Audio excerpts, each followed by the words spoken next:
Magandang umaga sa inyong lahat. Welcome po sa News Up to Date.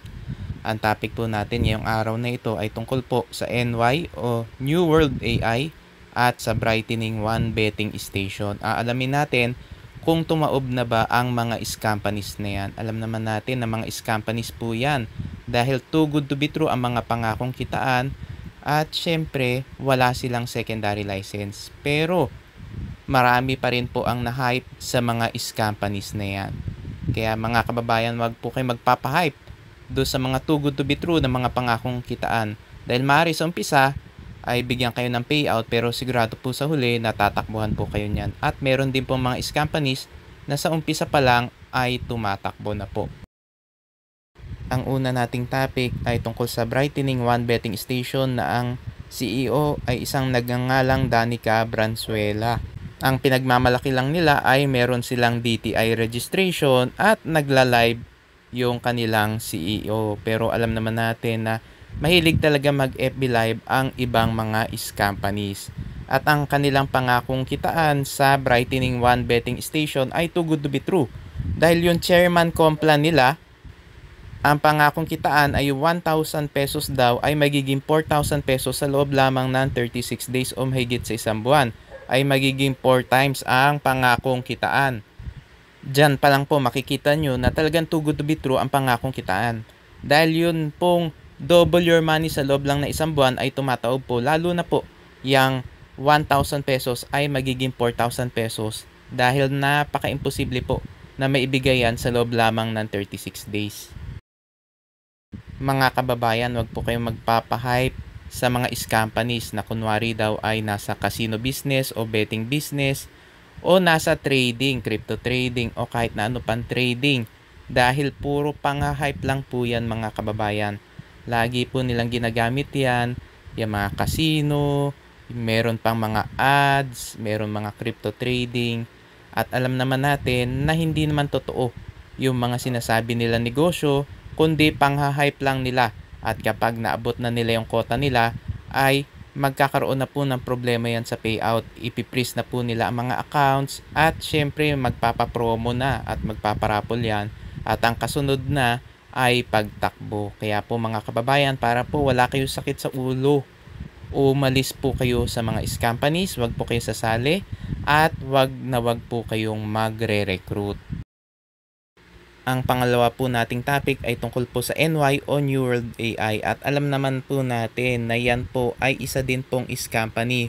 Yang app na yan ay isang company po katulad din po ng A-Power, katulad din ng Mocha Farm at ng iba pa mga companies. Kaya mga kababayan, dapat po kapag nakita nyo na po yung mga ganyan mga too good to be true na mga investment scams, umiwas na po kayo. Wag po kayo magpapahype, wag po kayo sasali at wag po kayo magre-recruit. At ngayon po, may problema na po ang mga users ng NY dahil wala na pong payout at naniningil pa sila ng mga recovery fee dahil dalawang recovery fee ang sinisingil ng NY ngayon. Yung unang sinisingil ng NY o ng New World AI ay yung 5,000 pesos daw na recovery fee dahil yung website data daw nila ay nawala. Kaya daw kailangan daw mag-purchase ng data package to restore the data. At they regret daw to inform that due to an emergency, yung website data daw nila ay nawala dahil daw sa malicious attack. At para daw ma-restore yung website data ay makikipag-cooperate daw sila sa isang company.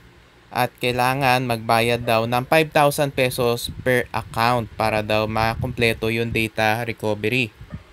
At meron pang time limit dahil hanggang 6 PM lang daw dapat ma-send na raw yung pera sa NY. Pero di ba hawak pa rin naman ng NY yung mga pera ng mga investors. Dapat yun na lang ang ginamit nila. Dapat doon na lang sila kumaltas. Pero alam naman natin na wala nang balak na ibalik ng NY yung payout o yung pera ng mga users. Kaya nga nanghihingi pa sila ng additional na pera na pwede nilang itakbo. At mukhang marami silang nabudol dahil meron pang isang sinisingil ang NY. At yan naman daw yung para ma-verify daw yung withdrawal service at 3,000 pesos. At hanggang 9 o'clock lang daw ng June 8. At ito nga yung sinabi nila. Due to the data loss and reloading of NY, the previously bound withdrawal service agent's channel is invalid. It is necessary to rebind the withdrawal service agent, verify and open the withdrawal channel service. At ang kailangan daw gawin ay magbayad ng verification fee na 3,000 pesos. So ayan po, 8,000 pesos po ang total na sinisingil ng New World AI. At alam naman po natin na kahit magbayad po kayo ng mga sinisingil ng New World AI ay hindi na po nila ibabalik yung pera ninyo. Kaya wag po kayo magbabayad nung sinisingil nilang mga fees dahil yan po ay pandagdag lang sa itatakbo nila at wala po silang balak na ibalik ang pera ninyo. Mga kababayan, kapag ang isang scam company po ay naniningil na po ng mga verification fee, mga insurance fee, mga tax fee daw, kuno, alam na po natin na patakbo na po yan. Kaya wag po kayo magbabayad ng mga sinisingil nilang fee. Dahil yan po ay idadagdag lang nila doon sa mga itatakbo nila. Hindi po totoo na ibabalik nila ang pera ninyo dahil wala na po silang balak na ibalik pa ang pera ninyo. At yan po ay gagawa naman ng bagong scam ulit.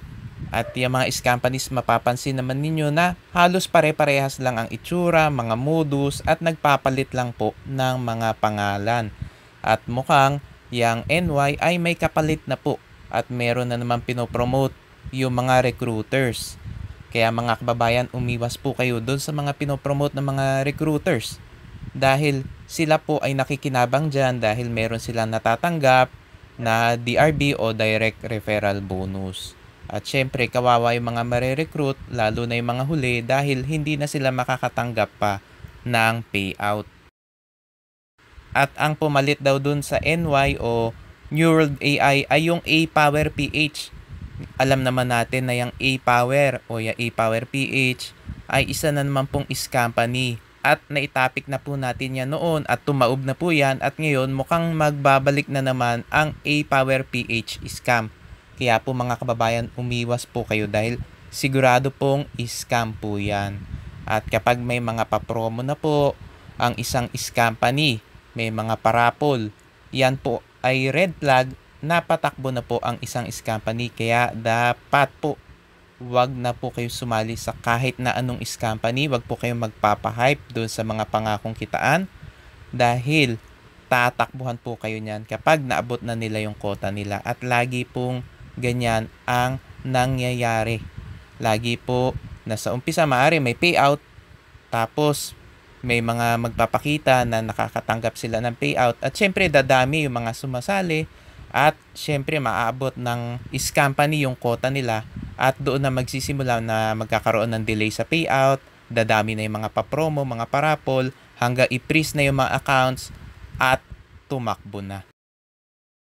Mga kababayan, kumpirmado na po na tumaob na po ang Brightening 1 betting station, pati na rin ang NY o New World AI. Mga kababayan, umiwas na po kayo sa mga too good to be true na mga investment schemes. At dapat po, bago po kayo sumali sa kahit na anong investment, dapat po i-check nyo po lahat na legalities. Dapat po may opisina at dapat po meron ding secondary license. Pwede nyo rin pong i-check, ito pong YouTube channel po natin. Ito pong News Up to Date dahil naglalabas po tayo ng mga reviews tungkol po sa mga nagkalat na mga scam companies. At pwede nyo rin pong i-check ang YouTube channel ni Shemny Anyol dahil naglalabas din po siya ng mga reviews laban po sa mga nagkalat na mga scam companies dahil marami po ang mga nagkalat na mga scam companies ngayon. Kaya kailangan maging maingat tayo. I-check nyo po kung merong secondary license ang sasalihan nyong investment.